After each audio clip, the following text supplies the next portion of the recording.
वो इस्लाम है, वो इस्लाम है। पढ़ें मीडिया वाले, पढ़ें इंडिया टीवी के और जी हिंदुस्तान के एंकर, इस्लाम की स्टडी करें और इस्लाम का मुताला करें। इस्लाम के खिलाफ बोलना छोड़ देंगे। तो इतने बेशरम है, देखा नहीं कैसे कैसे जुमले बोल रहे थे जब कोरोना मरकज निजामुद्दीन के बारे में, कोरोना बम, कोरोना फैक्ट्री, कोरोना जिहाद। असल सच्चे सबसे बड़े आतंकवादी कोई हैं, हिंदू और मुसलमान को लड़ाने वाले अगर कोई हैं तो ये गोदी मीडिया की टीम है। सबसे बड़े आतंकवादी है। मैं कह रहा हूं आतंकवादी जाओ, जो करना हो कर लो। सबसे बड़े आतंकवादी तुम हो। हिंदू और मुसलमानों के दरमियान नफरत पैदा करने वाले तुम हो। तुम कोरोना बम, उसको भी कह रहे थे कहां छिपा है मौलाना साहब।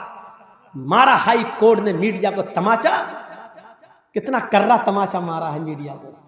ये अब वह इन्होंने फैलाई हैं, फैलाई नहीं है, फैलवाई गई हैं।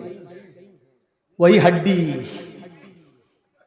हड्डी जो हजम नहीं होती, वही हड्डी जिसका चस्का बहुत मीठा है, अच्छा लग रहा है, वही डाली हुई हड्डी।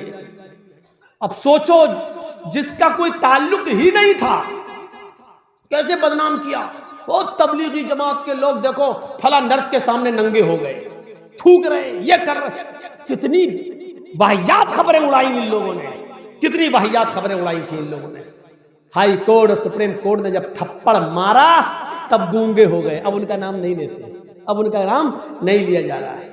अब मेरा मामला देख रहे हो क्या हो रहा है। तकरीर कहीं की, भीड़ कहीं की, नारा कहीं का। इनका हरामीपना देखो।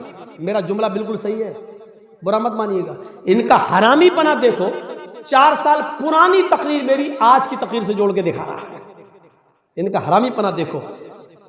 कसम खुदा की ऐसा लगता है इन्होंने अपने अम्मा के पेट से बाहर आने के लिए भी रिश्वत मांगी होगी। ना ना ना ना, इन्होंने हड्डी मांगी होगी, पहले इतना दो तो हम बाहर आएंगे। अपनी अम्मा पर भी रहम नहीं खाया होगा इन्होंने। तकरीर दिखाई दे रहा मेरी मालदा की, कलिया चक्की, और भीड़ दिखा रहा हैदराबाद की। अरे मैं आज तक ओवैसी के साथ नहीं गया हूं, किसी मीटिंग में नहीं गया हूं, ओवैसी के मंच पर नहीं बैठा हूं, हैदराबाद में मेरी तकरीर नहीं हुई है एनआरसी सीए पर। तकरीर यहां की दिखा रहा, भीड़ वहां की दिखा रहा। नारे तकबीर, मेरी तकरीरों में कभी नारे तकबीर लगाई, ये एनआरसी सीए वाले लगाई, और इसको जोड़ के दिखा रहा है। सिर्फ दिखा क्यों रहा मालूम है? बंगाल में एक माहौल बनाने के लिए कि देखो अगर ममता के फेवर में मौलाना बोल रहा है तो हिंदू भी एक हो जाएं। सिर्फ ये दिखाने के लिए। चुनाव बीजेपी थोड़ी लड़ रही है, चुनाव तो वहां जी हिंदुस्तान की एंकर लड़ रही है। चुनाव बीजेपी नहीं लड़ रही है, चुनाव मीडिया लड़ रही है। वहां पर मीडिया का मुकाबला हो रहा है एक बेबस औरत से। एक औरत के मुकाबले में देख रहे हैं कितने बड़े बड़े सूरमा और चौधरी, एक औरत का मुकाबला करने के लिए कितने चले आए। सीबीआई, ईडी, इलेक्शन कमीशन, गृह मंत्री, प्रधानमंत्री हैं, और जो फौज आ रही है वो सब एक औरत का मुकाबला करने के लिए इतना। इसके बावजूद अगर जीत गई तो समझ लो कि बड़े बड़े पहलवान हार गए, और अगर हार भी गई तो जाहिर बात है कि 10 आदमी मौलाना जर्जिस को अकेले मिलके मारेंगे तो भैया मौलाना जर्जिस तो वैसे ही हार जाएगा, वैसे ही मारा जाएगा। तो ये कोई मुकाबला है? ये कोई मुकाबला है? तुमने इतने लोगों को जमीन पे उतार के ये साबित कर दिया है कि तुम हार चुके हो। तुम हार चुके हो। तुमने अपने आप को साबित कर दिया है कि तुम इस जंग में हार गए हो, इस इलेक्शन में हार गए हो। 10 आदमी मिलकर किसी एक को मारे, कर मेरा मुकाबला, कर मेरा मुकाबला, कर मेरा मुकाबला। इतना बड़ा मुकाबला तो चाय वाला भी नहीं कर सकता है। 10 आदमियों का मुकाबला अकेले कर लेगा? अकेले कर दो और लड़वा लो, फिर पता चल जाएगा। तो ऐसा नहीं होता मेरे भाइयों। आपने इस मुकाबले से साबित कर दिया है कि आप हार गए हो। जीत भी जाओगे तो भी हार गए। क्यों हार गए? क्योंकि बेबस और मजबूर कर दिया तुमने। और आगे सुनिए मेरे भाइयों, बात आगे बढ़ गई। मैं सिर्फ इतना कहना चाह रहा था, ये इंसानियत का सबसे बड़ा अलमबरदार अगर कोई धर्म और मजहब है और इंसानियत का सबक देता है तो वो है इस्लाम। इमाततुल अज़ान तरीक़, रास्ते में कोई पत्थर पड़ा तो उसको हटा दो। ये मत देखो हिंदू गुजर रहा है कि मुसलमान, कोई भी गुजर के गिर सकता है, इसलिए उसको हटा दो। ये इस्लाम दर्श दे रहा है, इस्लाम दर्श दे रहा है। एक जनाजा आ रहा है यहूदियों का, अल्लाह के नबी सल्लल्लाहु अलैहि वसल्लम ने यहूदी का जनाजा देखा तो खड़े हो गए।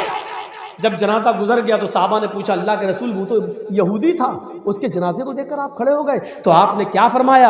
यहूदी का जनाजा था तो क्या हुआ? क्या मरने वाला इंसान नहीं था? हम जनाजे को देखकर खड़े नहीं हुए, इंसानियत के एहतराम में खड़े हो गए। मरने वाला भी तो इंसान था। तो इंसानियत का दर्स दिया है इस्लाम ने। आओ और इस इंसानियत के सबक को फैलाओ। हिंदू मुसलमान सिख ईसाई नहीं, सब एक खानदान के लोग हैं। दुआ कर सकते हो अल्लाह इनको भी सत्य मार्ग पे चलने की प्रेरणा दे, इनको भी सच्चे रास्ते पे चलने की हिदायत दे। लेकिन ये हमारे भाई हैं, इसलिए मेरे भाइयों चंद बुनियादी बातें मैंने आपके सामने रखकर इंसानियत का दर्स दिया है। उम्मीद है कि अल्लाह ताला हमारे इस प्रोग्राम को जो सुबह से शाम तक चला है, शाम से सुबह तक, अल्लाह ताला इसको 2 बजे सवा 2 बजे तक इसमें जो मकसद है अल्लाह ताला उनको इस मकसद में कामयाबी अता फरमाएगा। हमें इंसानियत को समझने की तौफीक अता फरमाएगा, इंसानियत का एहतराम करने की तौफीक अता फरमाए। बारिल्लाह जो बीमार उनको शिफाए कामिला और आजिला अता फरमा, जो तेरी रहमत को जा चुके हैं उनकी कब्रों को नूर से भर दे, उनके गुनाहों को माफ़ फरमा दे। जब तक तो हमें जिंदा रख, इस्लाम पे जिंदा रखना, और जब हमारा खात्मा हो तो ईमान पर हमारा खात्मा फरमाना। वमा अलैना इल्लल बलागुल मुबीन व आखिरु दअवाना अनिल हम्दुलिल्लाहि रब्बिल आलमीन। अस्सलामु अलैकुम व रहमतुल्लाहि व बरकातुहू।